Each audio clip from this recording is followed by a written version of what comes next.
Hollywood is dead. That's what I've been told.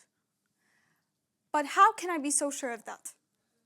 Because when I checked, I found that annually Hollywood generates about $30 to $35 billion in global box office revenue, $8.57 billion in the United States and Canada box office revenue, and about $110 billion for all streaming platforms included.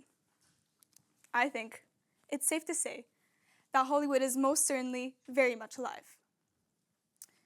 However, not thriving, per se. See, personally, I would consider myself a very reliable source of income for the industry. Religiously visiting cinemas, cashing out on any published production.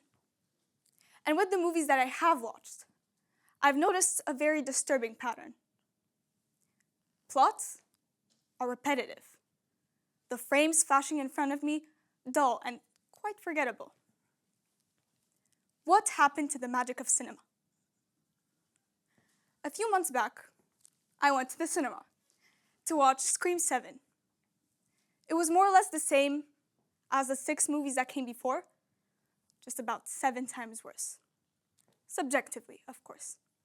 And the same thing goes for so many other productions, like the new Freaky Friday, the new The Devil Wears Prada, the 20 remakes of Wuthering Heights. And as I sat there and watched all those movies one by one, a single thought struck me when I realized, well, that is a lot of sequels. That is a lot of remakes of movies that are being produced. And all of them seem so similar to each other, yet so much different to what used to be the Hollywood standard. But this didn't really convince me that Hollywood is broken. Instead, it proved how comfortable it became in repeating what they know that already works. So you see, film industries have a simple rule of making 2.5 times more the income than they invested into a movie's creation. Unfortunately, that can cause serious problems in always aiming to choose the safest option. Ensured safety of the movie impacts not only material repetition, but also cinematography. Cinema used to be about taking risks. Now it has become nothing more than painfully obvious material repetition.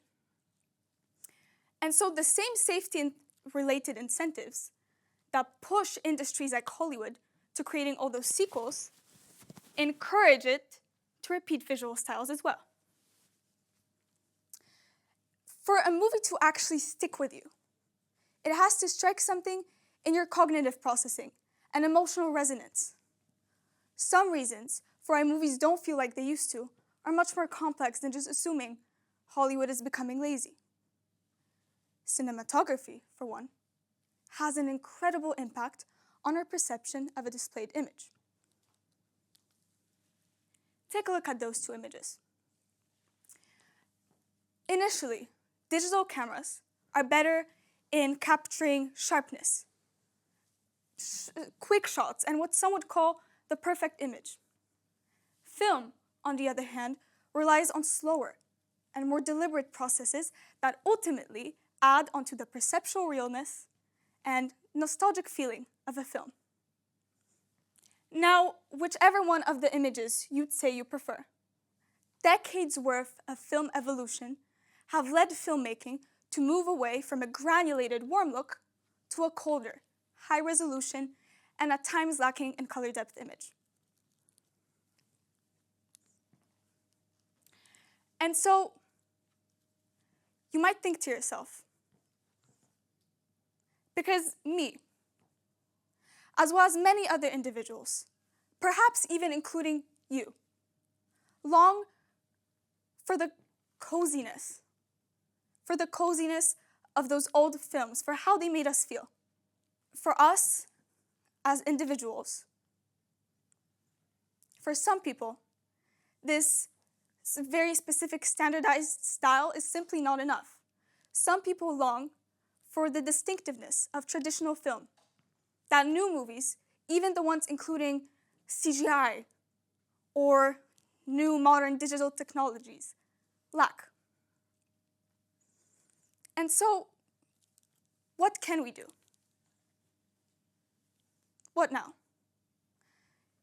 In theory, why stick to mainstream media when we can go way beyond and explore the pool of underground productions, promoting the less-known creators, and maybe someday seeing their creations on the big silver screen? Complaining is easy. Setting standards, not as much. With that being said, support the risk takers, even if somewhere on the way you don't always find yourself watching good movies. Explore new genres. Learn about film history. Make your own movie. Just remember that no matter what anybody says, a film has to bring you joy, make you reconsider your views, make you remember it. Hollywood is most certainly not dead, but its greatness was never measured in survival. The greatness of cinema is measured by how it makes us feel, how we react to it, whether we laugh, cry, or identify ourselves with the characters. Creativity is the key to unlocking those emotions. And the best part of this is, we do not need to rely on Hollywood to do so. Demanding good cinema is what matters. As long as we stand by that, playing safe will simply not make the cut. Thank you.